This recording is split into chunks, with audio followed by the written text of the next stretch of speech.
Hi guys, कलाविष्कार art में आपका स्वागत है। आज हम जो देखने वाले हैं फंडामेंटल है कि नहीं। फंडामेंटल जो है कैसे है, क्या है, किस लिए है, फंडामेंटल करना क्यों ज़रूरी है, फंडामेंटल किसके लिए ज़रूरी है और किस किसने सीखना चाहिए फंडामेंटल, ये सबसे ज़रूरी है। फंडामेंटल ऐसे नहीं कि बिगिनर्स ने ही सीखना चाहिए। जो भी ड्राइंग फील्ड से जो पसंद करता है, ड्राइंग जिसको सीखना अच्छा लगता है, जो सीखे उनको, लेकिन थ्योरेटिकल पता नहीं है, थ्योरेटिकल जानना है कि नहीं, उनको ये जो बात है जानना बहुत ज़रूरी है। इसलिए आज जो मैं लेक्चर ले रही हूँ, थोड़ा प्रैक्टिकल भी करूँगी और लेक्चर भी लूँगी, ऐसी बात नहीं है। लेकिन लेक्चर इसलिए ले रही हूँ कि फंडामेंटल की मालूमात होना बहुत ज़रूरी है। फंडामेंटल क्या होता है कि नहीं, फंडामेंटल कैसे करना चाहिए, फंडामेंटल के लिए क्या, जब हम ड्राइंग करते हैं, ड्राइंग सिर्फ करते ही रहते हैं, लेकिन उसके पीछे का जो बेसिक है वो हमें पता ही नहीं होता।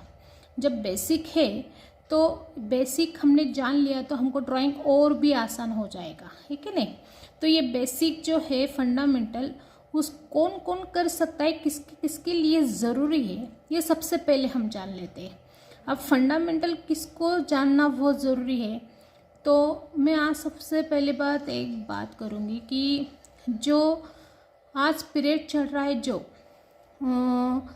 ऐसे बोलते हैं कि पेंटिंग है कि नहीं, जो सीएटी देना चाहता है ड्राइंग फील्ड की, है कि नहीं, ड्राइंग फील्ड्स की जो सीएटी देना चाहता है, बीएफए की सीएटी, एनआईडी की सीएटी या एलिमेंट्री, इंटरमीडिएट, ऐसे कोई भी या कोई सीखना चाहता है तो उनके लिए ये फंडामेंटल बहुत ज़रूरी है। वो फंडामेंटल के लिए क्या ज़रूरी है तो आज हम वो जान लेंगे। आप ज़रूर एक और से पूरा ब्लॉग देखना, सब पूरा वीडियो देखना, तभी आपको समझ आएगा कि फंडामेंटल क्यों ज़रूरी है और फंडामेंटल में हम जो करते हैं तो कौन से स्टेप से करते हैं, हमसे क्या गलती होती है, हम ड्राइंग पूरा करते हैं तो हमसे क्या गलती हो जाती है, ये आपको समझ में आ जाएगा। ओके, चलो हाँ, तो हम स्टार्ट करते हैं इस लेक्चर के लिए, फंडामेंटल के लिए। आई बात ख्याल में, लेकिन गौर से देखना, अगर आपने मेरे चैनल को अब तक सब्सक्राइब नहीं किया होगा कलाविष्कार आर्ट को, तो सब्सक्राइब कीजिए, लाइक और शेयर कीजिए। ओके, तो इस लेक्चर में जो है फंडामेंटल है कि नहीं, फंडामेंटल यानी क्या, तो ये फंडामेंटल जो है इसको क्या कहते हैं, कले की मूल घटक, कले की मूल घटक। अभी मूल घटक यानी क्या, मूल घटक कैसे होने चाहिए, क्या होना चाहिए, ये बहुत ज़रूरी है। आई बात ख्याल में, अगर हम ये जानेंगे नहीं कि फंडामेंटल में क्या क्या आता है क्या नहीं, तब तक हम समझ नहीं सकते। फंडामेंटल का जो पहला जो घटक है वो कौन सा है, रेशा, है कि नहीं। रेशा बोले तो क्या, लाइन। अब लाइन क्या होती है, लाइन किस तरह की होती है, लाइन्स क्यों खींचना चाहिए, लाइन का क्या मतलब होता है, ये सब हम जानेंगे आज के लेक्चर में। उसमें जो फंडामेंटल, जो अलग अलग फंडामेंटल्स है वो भी जान लेंगे। आई बात ख्याल में। तो इसमें जो है लाइंस में जो होता है, एक straight lines, slipping lines, crossing lines, है कि नहीं, यानी ये जो है ये लाइंस है। उसके बाद में राउंड लाइंस, क्रॉसिंग लाइन तो हो गई। तो उसके बाद में ये जो है इसको जो बोलते हैं तिरकी लाइन बोले तो ये इस जगह में स्टैंडिंग लाइन बोल तो खड़ी लाइंस, आड़ी lines, Tirkey lines, crossing line, round lines. ये बात ख्याल में। ये जो लाइंस को है इसमें भी इनको जो है लाइंस कैसे तैयार होती है, लाइंस क्यों खींचना चाहिए, उसमें भी उसके जो है अर्थ होते हैं। तो खड़ी लाइंस बोलते क्या, सामर्थ्य, आड़ी लाइंस बोल तो स्लीपिंग्स, निद्रा अवस्था, क्रॉसिंग लाइंस विरुद्ध, है कि नहीं, राउंड लाइंस उत्सर्जन, है कि नहीं, तिरकी लाइंस यानी एक कोई भी जगह हम नहीं ठहर सकते, उसके हमारे जो है एक जगह पे हम स्थिर नहीं रह सकते, उसका जो है अर्थ, सांकेतिक अर्थ जो ये होता है। तो इसमें लाइंस कैसे तैयार होती है, लाइंस को क्या मतलब, उसकी जो है व्याख्या जो है क्या है। तो अगर हम एक लाइन, एक बिंदु अगर हम एक पॉइंट में एक जोड़ दे तो उसकी तरफ से वो जो है लाइंस तैयार हो जाती बोले तो ये अमर्याद है, इसको कुछ मर्यादा ही नहीं, वो शुरू ही रहती है कि नहीं, उसको लाइंस कहते हैं। तो इसमें जो है लाइंस का जो है इस तरीके से अर्थ होता है, तो इसमें जो लाइंस लिए हमने वो इस तरह की होती है। तो इसमें भी जो दृष्टि भ्रम है उसकी तरह भी होती है। अभी ये जो है हमने पहला फंडामेंटल जो है लाइंस वो देख लिया। तो कोई भी चीज़ अगर हमें करनी हो तो लाइंस के सिवा हो ही नहीं सकती, है कि नहीं। तो लाइंस करने के लिए हमें पहले क्या करना चाहिए, पहले हमें ड्राइंग करने के लिए क्या खींचना चाहिए, लाइंस खींचना ही पड़ती है कि नहीं। लाइंस खींचेंगे तो हमारा ड्राइंग पूरा हो जाएगा, है कि नहीं। कोई भी शेप हो, कोई भी हो, कुछ भी हो, तो हमें लाइंस खींचना बहुत ज़रूरी होता है। तो उसमें भी एक जैसा भी आना ज़रूरी है कि नहीं। नहीं तो हम क्या करते हैं, यहाँ पे जो लाइंस है यहाँ पे बारीक आ गई, यहाँ पे थोड़ी सी मोटी आ गई, यहाँ पे, और ये ऐसा नहीं चलता है। इसमें जो है एक जैसा ही रहना बहुत ज़रूरी होता है। अभी दूसरा जो है कौन सा है, अभी वो आकार व रूप, आकार व रूप बोल, तो इसको क्या कहते हैं, shape and forms, shape and forms. Okay, अब शेप एंड फॉर्म्स बोले तो क्या, आकार व रूप। आकार किसे कहते हैं और उसको रूप क्यों कहते हैं, उसको रूप, है कि नहीं। बोले तो शेप एंड फॉर्म्स। फॉर्म्स बोले तो, शेप बोले तो क्या, कोई भी शेप को एक नाम होता है कि नहीं। बोले तो वो शेप, अभी समझो ज्योमेट्रिक फॉर्म से ले लो। अगर शेप लेना हो तो यहाँ पे क्या करना होगा, हमें जो है शेप लिया हमने, यहाँ पे समझो स्क्वायर। स्क्वायर करने के लिए हमें क्या करना होगा, पहले यहाँ पे जो है लाइंस खींचना ही पड़ेगी ना, है कि नहीं। यहाँ पे जो कौन सी है, स्लीपिंग लाइंस, स्टैंडिंग लाइंस, है कि नहीं। तो ये जो लाइंस है खींच के ही जो है शेप तैयार होगा, आए बात ख्याल में। अभी इस शेप को हम क्या करेंगे, ज्योमेट्रिक फॉर्म्स क्या कहेंगे, है कि नहीं, स्क्वायर कहेंगे, आए बात ख्याल में, चौकोन। तो ये जो है अगर ये फॉर्म्स है, इसे हम क्या कहेंगे, शेप कहेंगे, है कि नहीं। ये कौन सा, इसको नाम है, आई बात ख्याल में, इसको नाम है। तो इसके अंदर हम और भी स्क्वायर खींच देते हैं, यहाँ पे और भी स्क्वायर खींच देते हैं। हम इसे कैसे कह सकते हैं कि ये स्क्वायर है, अब इसे कहेंगे कि अभी स्क्वायर है, नहीं, है कि नहीं। अभी यहाँ पे हम जो है इसको सिर्फ कहेंगे एक रूप है, आई बात ख्याल में, एक फॉर्म्स है। इसका जो बाह्य आकार है सिर्फ उसको वही ले लेंगे, एक फॉर्म्स हो गया है, आई बात ख्याल में, आए समझ में आ गया। ये क्या होगा, सिर्फ एक फॉर्म्स हो गया, एक रूप हो गया, आई बात ख्याल में। तो ये जो है आकार व रूप, जब तक हम लाइंस खींचेंगे नहीं तब तक उसमें आकार आएगा नहीं, और आकार आएगा नहीं तब तक हम इस पर और जो है डालेंगे नहीं तब तक उसमें रूप आएगा नहीं। इसमें ऐसी बात नहीं है कि सिर्फ चौकोन ही डाल दिए, इसमें अगर हम सर्कल डालते हैं, कोई भी चीज़ डाल दो तुम, कोई भी घटक बोले तो कौन सा, कि यहाँ पे स्क्वायर डाल दिया, रेक्टेंगल डाल दिया, कोई भी एंगल डाल दिया, उसमें से जो फॉर्म्स क्लियर होगा वो उसका रूप होगा, है बात ख्याल में। उसको नाम नहीं रहेगा, इसको हम थोड़ी बोल सकते ये स्क्वायर है, ये सर्कल है, ये है, सिर्फ एक फॉर्म्स हुआ ना। तो ये जो हुआ सिर्फ एक फॉर्म्स हुआ, है बात ख्याल में। तो इसमें क्या हुआ, शेप एंड फॉर्म्स। तो इसमें सिर्फ आकार और रूप ये दोनों ही घटक आ गए, है बात ख्याल में। तो इसमें भी जो है इसका भी जो दृष्टि भ्रम है वो भी होता है। इसमें भी क्या होता है, आवृत्त अनावृत्त पार्ट होता है। आवृत्त पार्ट बोले तो क्या, अनावृत्त पार्ट बोले तो क्या। आवृत्त पार्ट बोले तो क्या, ये जो है एक घटक पूरा ये क्या हुआ, एक स्क्वायर हुआ, इसको हम क्या कहेंगे, आवृत्त पार्ट, है कि नहीं। बोल तो इसकी आवृत्ति जो है और होते जाएगी, है बात ख्याल में। लेकिन ये पूरा है डिवाइडेड, बोल तो ये पूरा क्लियर पार्ट है, इसलिए हम इसे स्क्वायर कहते हैं, है बात ख्याल में। तो इसको आवृत्त पार्ट कहते हैं। और अनावृत्त पार्ट बोले तो क्या, जब तक हम इसको ये पूरा ज्वाइन नहीं करेंगे तब तक ये अनावृत्त पार्ट है, क्योंकि क्या है ये चलता ही नहीं ना ड्राइंग में, है बात ख्याल में। बोल तो इसमें जो है रूप प्राप्त होगा ही नहीं इसे। ये कैसे बोल सकते हैं कि ये आकार है, स्क्वायर है, नहीं हो सकता ना। इसे हम बोल सकते हैं कि ये स्क्वायर है कि नहीं।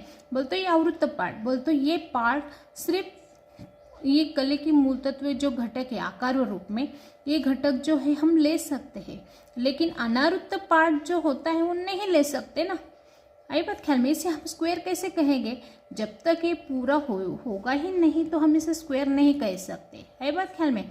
तो फिर इसको जो है ये जो हुआ आकार व रूप का दृष्टिभ्रम, बोल तो आवृत्त और अनावृत्त पार्ट है बात ख्याल में।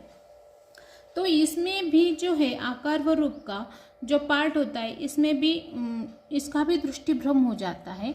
जो शेप है बोले तो इसकी जो मालूमात है मैं आपको थोड़ा सा डीप में ही देना चाहती हूँ, क्योंकि जो आज जो बच्चे हैं सीएटी देना चाहते हैं ड्राइंग फील्ड से सीएटी, जो बीएफए की सीएटी की, एनआईडी की सीएटी ड्राइंग से, तो ये जो बच्चे और एलिमेंट्री इंटरमीडिएट जो भी बच्चे हैं जो भी एग्ज़ाम दे रहे हैं सीएटी दे रहे हैं या सीखना चाहते हैं उनके लिए लेक्चर बहुत ज़रूरी है बात ख्याल में, क्योंकि इसी की मालूमात कोई ज़्यादातर देता नहीं है। लेकिन आज मैं आपसे जो मालूमात दे रही हूँ आप पूरा वीडियो जो है ध्यान से देखना, सच में बोल रही हूँ, ध्यान से देखना और सीखना ज़रूर।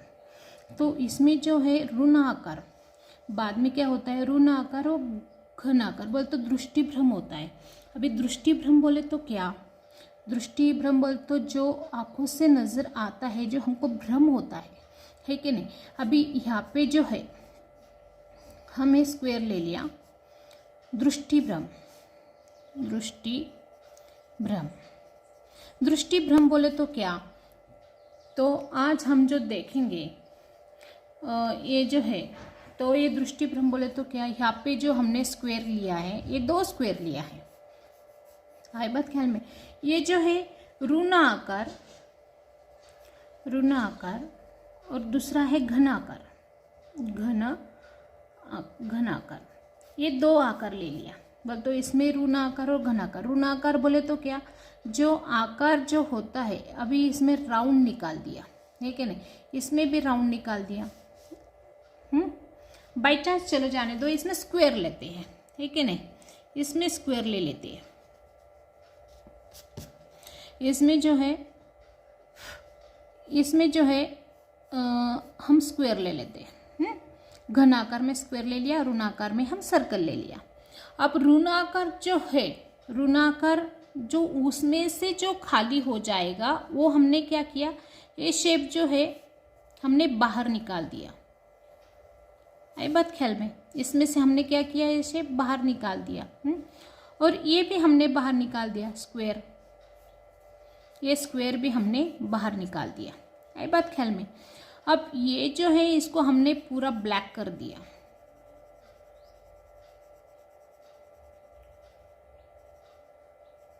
आई बात ख्याल में। इसको क्या कर दिया हमने, ब्लैक कर दिया।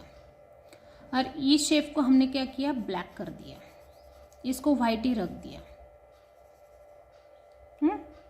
आई बात ख्याल में। तो अभी इसमें जो है दृष्टिभ्रम जो है ये ऋण आकार और घन आकार है कि नहीं।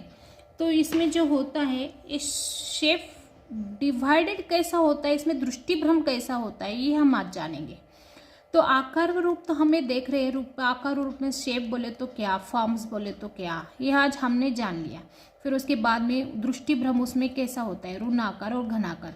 ऋण आकार बोले तो क्या, उसमें से जो बाहर पार्ट निकालते वो जो व्हाइट रहता है ये पार्ट हमने क्या किया, बाहर निकाल दिया, यानी यहाँ पे जो रह गया वो ऋण आकार रह गया।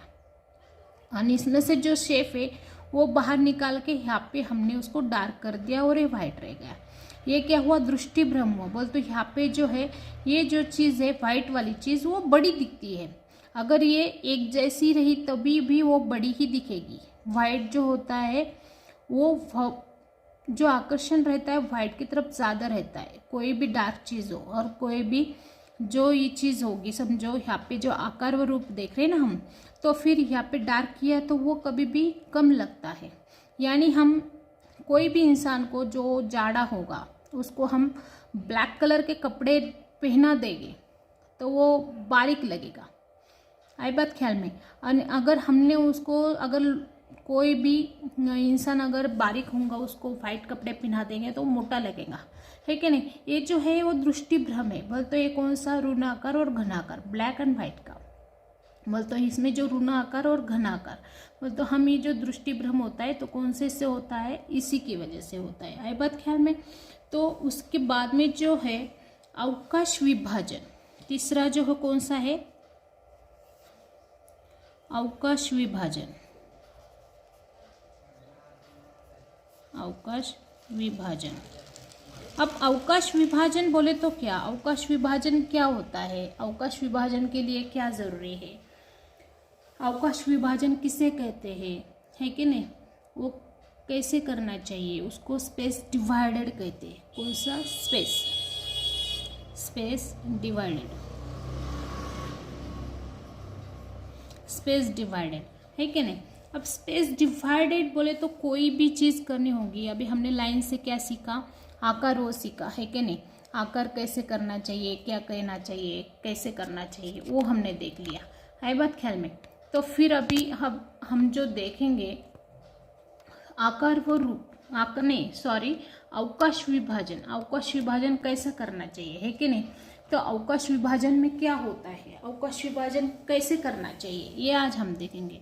तो फिर अवकाश विभाजन जो है, इसमें हमको जो स्पेस होता है वो स्पेस को डिवाइडेड करना होता है। आई बात ख्याल में, स्पेस जो है डिवाइडेड करना पड़ता है।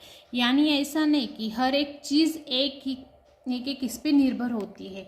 जैसे हमने देखा कि कले की मूल घटक होती है जो, तो उसको हमने क्या किया, पहले उसको फंडामेंटली रेशा, आकार व रूप, उसके बाद में अवकाश विभाजन, हर एक चीज़ एक पे एक वो जो होती है वो एक पे एक रहती है बात ख्याल में।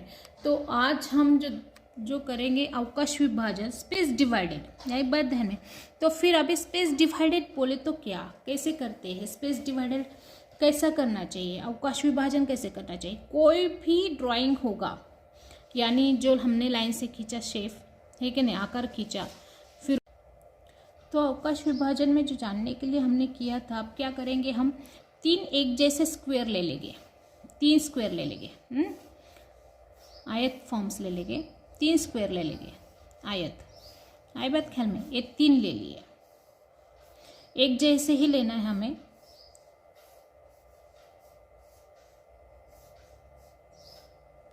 ये तीनों भी स्क्वायर हम क्या करें, एक जैसे ले लिए। अभी ये जो है ये हमें क्या लग रहा है, एक जैसा ही लग रहा है कि नहीं। ये स्पेस एक जो स्क्वायर किया है ये अवकाश विभाजन हुआ। तो यहाँ पे जो हमने ये स्पेस डिवाइडेड कर लिया है कि नहीं, ये स्पेस में हमको पेंटिंग बनानी है। दूसरा स्पेस जो है हमें इसमें क्या किया, ये जो है फॉर्म्स बना ली। यहाँ पे लाइंस जो है स्टैंडिंग लाइंस बोल तो सीधी लाइंस खींच दिए, इसका सिमेट्रिकल किया है फॉर्म, दोनों तो तरफ से जो है सिमेट्रिकल हो गया है कि नहीं। और तीसरा जो है आड़ी लाइंस बोल तो स्लीपिंग लाइंस खींच दी, बोल तो इसमें स्पेस डिवाइडेड जो है ज्योमेट्रिक फॉर्म जैसा हो गया है कि नहीं। बोल तो कोई भी लाइंस का यहाँ पे बहुत स्पेशली रहता है। अगर हम लाइंस अगर सीधी खींचते हैं तो कोई भी उसकी हाइट बढ़ जाती है, आई बात ख्याल में।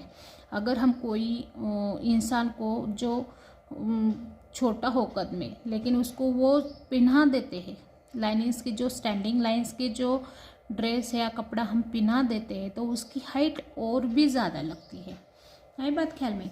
और अगर हम कोई भी इंसान को अगर वो बुढ़ा हो, ऊंचा हो, हाइट में हो, अच्छी हो, खासी हो, लेकिन हम उसको आड़ी लाइंस की यानी स्लीपिंग लाइंस का अगर हम उसको कोई भी कपड़ा पहना दे तो उसकी हाइट कम लगती है बात ख्याल में, और मोटा भी लगता है कोई बारीक होगा तो, ऐसा होता है इसमें।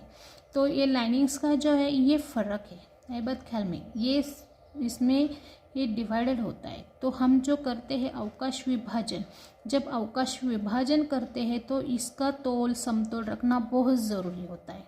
कोई भी स्पेस डिवाइडेड रखना बहुत ज़रूरी है। हम इसका समतोल करते हैं कि विषमतोल करते हैं, ज्योमेट्रिक फॉर्म्स करते हैं कि सिमेट्रिकल करते हैं, आई बात ख्याल में, ये बहुत ज़रूरी है। ये जो है 1, 2 और 3 ये ज्योमेट्रिक फॉर्म्स का जो है अवकाश विभाजन बहुत ज़रूरी है। बोल तो यहाँ पे जो स्पेस डिवाइडेड होता है बहुत ज़रूरी है यहाँ पे। तो इसी स्पेस डिवाइडेड को हम लेकर एक पेंटिंग का देखेंगे तो वो करते हैं। समझो यहाँ पे एक राजा रवि वर्मा की पेंटिंग लेते हैं, राजा रवि वर्मा, है कि नहीं। हमने कौन सा देखा, एक रेशा, आकार व रूप, अवकाश विभाजन। अभी इसमें जो है स्पेस डिवाइडेड में हम क्या देखते हैं, राजा रवि वर्मा की पेंटिंग देखते हैं।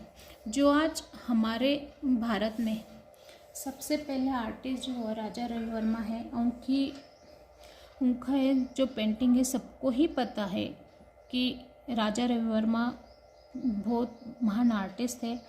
उनकी आज पेंटिंग सबको पता है, इसलिए मैंने उनका ले लिया है।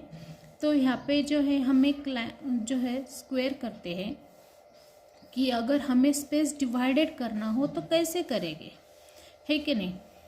स्पेस डिवाइडेड करना हो तो कैसे करेंगे। स्पेस डिवाइडेड करने के लिए हमने क्या किया, राजा रवि वर्मा की जो पेंटिंग, जो महान आर्टिस्ट है, उनकी सेरहिंदी पेंटिंग जो है, सेरहिंदी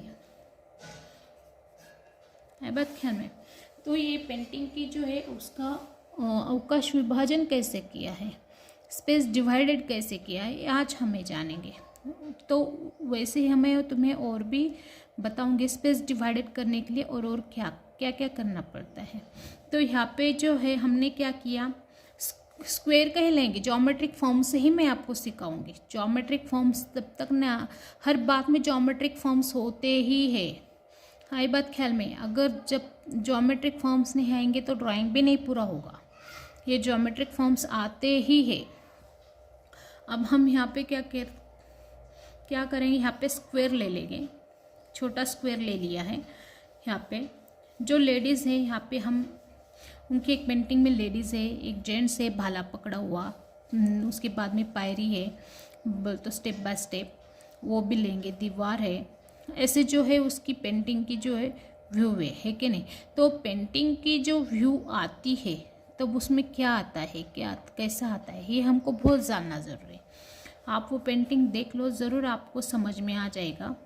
तो यहाँ पे जो मैंने एक लेडीज़ का जो फॉर्म्स है स्क्वायर में डाल दिया है, उसके बाद में दूसरा जो भाला पकड़ा हुआ है उसको भी मैंने यहाँ पे डाल दिया है। ये स्क्वायर फॉर्म से उसने भाला पकड़ा हुआ है, ऐसी लाइंस में डाल देती हूँ। उसके बाद में पीछे दीवार है उसका डिवाइडेड कर दिया। उसके बाद में और भी एक है, इसके बाद में मैंने ये जो पायरी है कि नहीं, स्टेप बाय स्टेप ये भी डाल दिया मैंने। बोल तो ये जो है ये लाइनिंग्स के हिसाब से ही होता है, लाइनिंग से ही डिवाइडेड होता है। तो वहाँ पे वो फॉर्म्स कैसे आएगा, क्या होगा, ये तो उस पे से ही पता चलता है। तो इस जगह हमने क्या किया, ये फॉर्म्स डाल दिए, इस पे स्पेस डिवाइडेड कैसे होता है, फिर उस पे पेंटिंग ये जो है ये स्पेस डिवाइडेड अवकाश विभाजन हो जाएगा। ये बात ख्याल में, ये करना बहुत ज़रूरी है। अगर ये आएगा नहीं तो हम ड्राइंग नहीं बना सकते ना, हमारा ड्राइंग किधर भी कैसे भी चला जाएगा, हमें बार बार उसको क्लीन करना पड़ेगा, हमें जो है उसका कंपोज ठीक से नहीं होगा। कंपोज करने के लिए हमें ये बहुत ज़रूरी है, यानी हमें कंपोज करने के लिए कंपोज कहाँ कर सकते हैं। तो इसके मायने जब भी मैं आपके सामने लेक्चर लेके आऊँगी, लेक्चर लेने से बेहतर ड्राइंग प्रैक्टिकल भी है, प्रैक्टिकल भी लेके आऊँगी, तब मैं आपको इसका यूज़ जो है, यूज कहाँ कर सकते हैं, ये फंडामेंटल कहाँ आता है, और इसकी जो है मार्किंग कैसी होती है, कैसे किया जाता है, ये सब मैं आपको बता दूँगी। ओके, तो इस बार हम जो है ये स्मरण चित्र, जो मेमोरी है, 2D है, कोई भी चीज़ हो पेंटिंग की, तो उसमें जो है अवकाश विभाजन, रेशा, आकार, रूप, उसके आगे के जो फॉर्म्स है, जो कले की 6 घटक है, मूल घटक, जो उसे मूल घटक जो बोलते हैं फंडामेंटल, वो 6 है, और 6 मूल घटक आना बहुत ज़रूरी है। जब तक वो आएंगे नहीं तब तक वो पेंटिंग पूरी होगी नहीं। तो इस तरह से हम यहाँ पे ड्रॉ कर लिया तो हमें उसके आगे बेसिक ड्राइंग करना आसान हो जाता है। दूसरी पेंटिंग जो है वेस्टर्न आर्टिस्ट है, वो आपको पता ही होगा, वैन गॉग। कौन सा है? Van Gogh. अब वैन गॉग जो है वो एक आर्टिस्ट है, वेस्टर्न आर्टिस्ट है, बहुत उसकी जो स्टार इन नाइट की जो पेंटिंग है बहुत फेमस पेंटिंग है, आपको पता होंगे, शायद आप देखते भी होंगे। तो उनकी जो है स्पेस डिवाइडेड, वो भी बहुत आसान है। स्पेस डिवाइडेड इतना आसान है कि उसमें जो है उसका व्यू जो है लाइनिंग्स है, बहुत फोर्स है, वो फोर्स आ जाता है, ये बात ख्याल में। तो वैन गॉग की जो पेंटिंग है बहुत बोल तो एक्टिव, और लाइनिंग्स में बहुत फोर्स होता है, और कलर स्कीम वो सब बहुत अलग से है उनकी। तो यहाँ पे जो है हमने ये स्क्वायर ले लिया, ये उसका अवकाश स्पेस डिवाइडेड। ये हमें इसमें पेंटिंग बनाना हो तो उसका हम अवकाश विभाजन कैसे करेंगे, स्पेस डिवाइडेड कैसे करेंगे। उनकी देखो स्टारी नाइट की पेंटिंग है, स्टारी नाइट। ये मैं आपको समझने के लिए बता रहे हो, इसका आप कोई भी चीज़ में हम यूज़ कर सकते, ऐसे नहीं कि बस इसी में होता है, ऐसे नहीं। तो इसका यूज हम टुडे में करेंगे, ऑब्जेक्ट में करेंगे। स्पेस डिवाइडेड होना बहुत ज़रूरी है। कोई भी ड्राइंग हो तो उसमें स्पेस डिवाइडेड होना बहुत ज़रूरी है। कोई भी चीज़ हो, ऑब्जेक्ट मीन्स मेमोरी, टूडी, कोई भी वॉल पेंटिंग हो या कोई भी पेंटिंग हो, कैनवास पेंटिंग हो, पेपर पे हमें अगर हमें बड़ा पेपर पे हमें कंपोज करना है तो हमें कैसा करना होगा, ये सब हमें बहुत ज़रूरी है। इसलिए जानना बहुत ज़रूरी है कि बाबा हमें क्या करना होगा। तो इसमें ये जो फंडामेंटल है ये सबसे ज़रूरी है, ये बात ख्याल में। तो यहाँ पे जो है वैन गॉग की स्टारी नाइट जो पेंटिंग हमने ले ली है, तो यहाँ पे उनके क्या है, ये जो है झाड़ी उनकी बताई हुई है कि नहीं, उसमें भी फोर्स है, ये हमने ले लिया यहाँ पे। आई बात ख्याल में। ये स्टारी नाइट की जो है ये पेंटिंग बना दी। उसके बाद में यहाँ पे उनने फोर्स में क्या किया है, जो है स्टारी नाइट के बोल तो ऊपर अवकाश में जो है उन्होंने क्या किया, सर्कल में ऐसे लाइंस खींचे हैं। बोल तो ये सर्कल जो है फोर्स बताया हुआ है कि नहीं। आप देखे होंगे, वो देखा नहीं होगा तो देखिए ज़रूर, आपको समझ में आ जाएगा। ये लाइनिंग्स में तक फोर्स है। बोल तो यहाँ पे क्या क्या आना चाहिए, कैसे आना चाहिए, ये सिर्फ उनने स्पेस डिवाइडेड कर दिया है। और घर जो है उन्होंने इस टाइप में जो है नीचे ज़मीन पे बताए हुए हैं, और इसमें जो उनकी कलर फिलिंग है वो अलग ही है। तो ये जो है स्पेस डिवाइडेड है, कौन सी चीज़ कहाँ पे डालनी है, इसके लिए ये डिवाइडेड करना बहुत ज़रूरी है कोई भी पेंटिंग में। और जब तक हम स्पेस डिवाइडेड करेंगे नहीं, तब तक वो ड्राइंग अच्छा लगेगा नहीं, है कि नहीं। उसका स्पेस डिवाइडेड होना बहुत ज़रूरी है। तो उसके बाद में जो आज हम देखेंगे जो है छायाभेद, कौन सा है, अब इधर देखते हम छायाभेद कि 4 नंबर छायाभेद।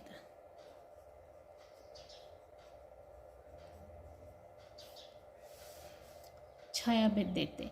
अब छायाभेद बोले तो क्या, छायाभेद कैसा होता है, छायाभेद यानी टोन, छायाभेद यानी टोन। अभी इसमें टोन में क्या क्या आता है, एक जो है टोन में डार्क, मिडल, लाइट। बोल तो लाइट, ये लाइट, उसके बाद में मिडल, और उसके बाद में डार्क।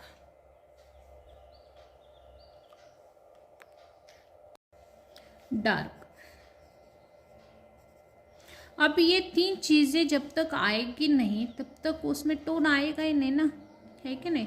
लाइट, मिडल, डार्क, है कि नहीं।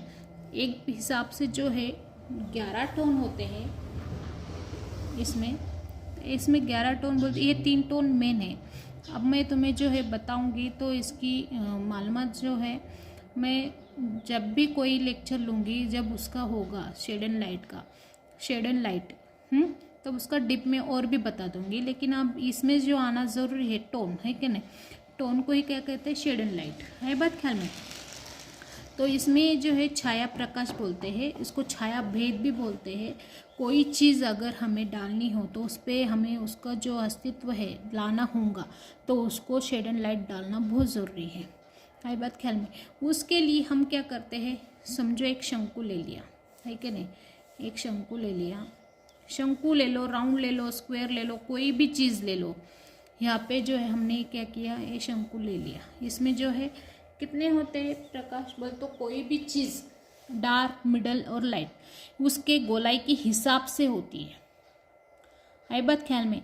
कोई स्क्वायर में होगा, है कि नहीं। अभी समझो ये स्क्वायर में है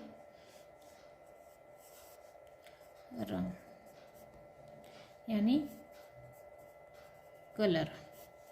अब कलर में क्या होता है, कलर क्या काम करता है, ये फंडामेंटल है, ये पूरा क्या है, फंडामेंटल है। फंडामेंटल पूरे चीज़ें एक दूसरे पे निर्भर होती है।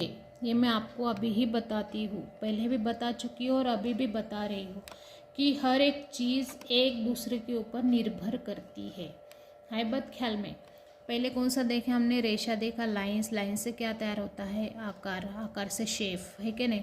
फिर इस पर दृष्टि भ्रम देखा है हमने, फिर उसके बाद में स्पेस डिवाइडेड देखा है, स्पेस डिवाइडेड के बाद में जो है उसकी मांडनी के, फिर उसके बाद में छाया भेद देखा है, उसके बाद में कलर, नहीं बात ख्याल में।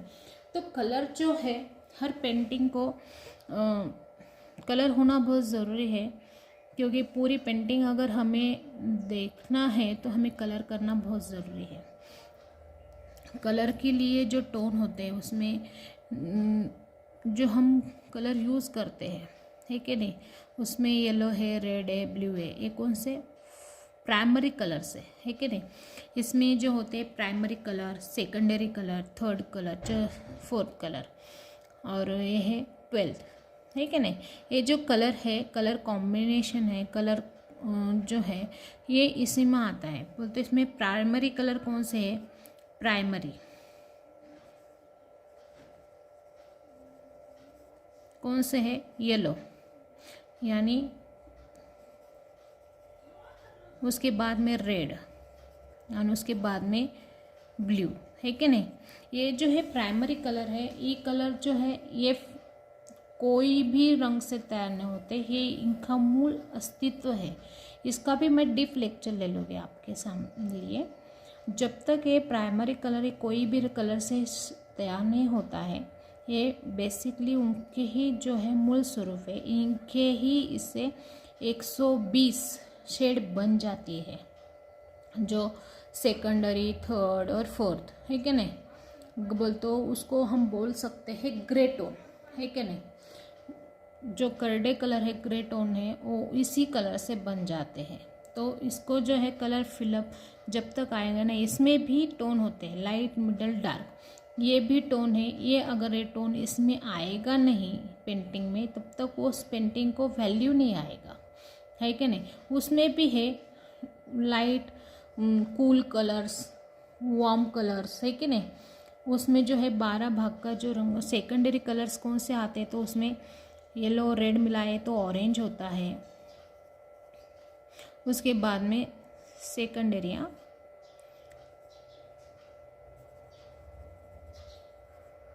सेकेंडरी, फिर उसमें जो ऑरेंज है, वायलेट है, आणि थर्ड ग्रीन। ये जो है इस कलर से ही तैयार होते हैं। येलो रेड मिक्स करके ऑरेंज होता है, रेड ब्लू मिक्स करके वायलेट होता है, ब्लू और येलो मिक्स करके ग्रीन होता है। इसी शेड से अगर हम 120 शेड बना सकते हैं। तो इस जो चैप्टर में हम बेसिकली इसी की मालूमात लेंगे बस, क्योंकि इस पे ये जो है तब तक आएगा नहीं, तब तक ये पूरा कले की मूल घटक जो पूरा होगा ही नहीं, है बात ख्याल में। तो हम जो है दूसरा जो है पोत कौन सा है, छठा पोत यानी स्टेक्चर।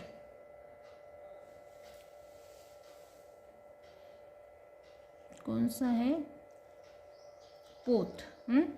तो ये पोत जो है, अगर ये पोत आएगी ही नहीं तो स्टेक्चर,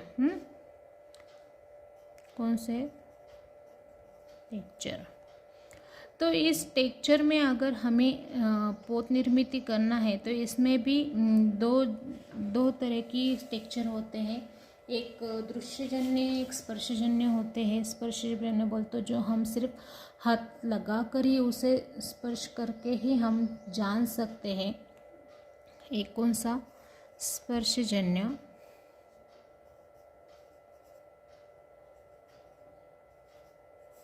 और दूसरा दृश्यजन्य। जो है यहाँ पे इस तरीके से। स्पर्शजन्य बोले तो क्या, जिसको हम सिर्फ हाथ लगा कर ही जान सकते हैं कि ये स्पर्शजन्य है। दृश्यजन्य बोले तो क्या, सिर्फ हम आँखों से ही देखकर हम पहचान सकते हैं कि ये पोत कौन सा है। जैसे कि हम आपको बोलना होता है XYZ कि स्पर्शजन्य बोल तो हम कोई भी टेक्चर अगर देखना हो, दीवार का टेक्चर हो, उस पर अगर हमने समझो प्लास्टर किया हो, है कि नहीं, वो खरबूड़ा लगता है, हाथ को लगा लिया तो उसको कैसा ऐसा अलग ही फील हो जाता है कि नहीं, वो टेक्चर अलग होता है। लेकिन सनमाइक का आपने देखा तो उसके ऊपर फ्लो दिखते हैं, लेकिन हाथ लगाने के बाद ऐसे उसमें महसूस नहीं होता है कि ये टेक्चर फ्लो जैसा है। वो सिर्फ हम आँखों से ही देख सकते हैं कि इसमें फ्लो है कि नहीं। तो इसकी वजह से ही हमको ये जो पोत है हमें ये समझ में आ जाता है। आई बात ख्याल में। अगर हम पूरी पेंटिंग बना देते हैं तो तब तक कोई भी पेंटिंग हो, जैसे मैंने आपको पहले भी बताया है कि कोई भी पेंटिंग हो, अगर उसको हमें फंडामेंटल नहीं होगा तो ये कोई भी काम पूरा नहीं होगा। ड्राइंग काम करना हो तो फंडामेंटल आना बहुत ज़रूरी है। जब तक फंडामेंटल नहीं आएगा तब तक कुछ भी नहीं आएगा। आई बात ख्याल में, कुछ भी नहीं आएगा। जैसे हम लाइंस खींचते हैं, लाइन से हमारा ग्रोथ होती है कि नहीं। फिर लाइंस के बाद में हम शेप निकालने लगते हैं। शेप निकालने के बाद में हमको एक आध पेंटिंग बनाने तो उसको डिवाइडेड करना होता है, स्पेस डिवाइडेड होने के बाद में हमको उसमें छाया भी डालना होता है। उसमें बोलते उसको 3D इफेक्ट लाना होता है, डार्क, मिडल, लाइट, ये टोन डालकर उसको फिर कलर फिलअप करना होता है। फिर कलर फिलअप जो करना है तो उसके बाद में उसमें आता है टेक्चर। यानी जैसे हमने देखा कि वैन गॉग की पेंटिंग जो है उसमें टेक्चर यूज़ किया है। आई बात ख्याल में, कलर ठीक लगाया है। जो उसमें बोले तो ऐसे दिखता है कि बाबा कलर लोड किया हुआ है। आई बात ख्याल में। तो ब्रश के हिसाब से हर चीज़ के पोत निर्मित जो होती है वो अलग अलग होती है। जैसे कि बच्चे जो देखते हैं कि समझो एक कोई भी चीज़ में थ्रेड है, थ्रेड के भी टेक्चर ले सकते हैं, वो दृश्यजन्य में जाते हैं, है कि नहीं। दृश्यजन्य की पोज ज़्यादा है। जैसे ब्रश के टेक्चर अलग अलग होते हैं। अभी तुम्हें एक बताए तो समझो यहाँ पे जो है, मैं कुछ पेंटिंग भी इसके लेक्चर होने के बाद में आपको वो पेंटिंग भी डाल देती हूँ कि बाबा टेक्चर में क्या क्या कौन सी चीज़ आती है, टेक्चर कौन से होते हैं। जैसे ब्रश के जो है हम स्टेपलिंग करते हैं, राउंड करते हैं, लाइंस खींचते हैं, ये जो है टेक्चर होता है। आई बात ख्याल में, ये दृश्यजन्य टेक्चर। आई बात ख्याल में।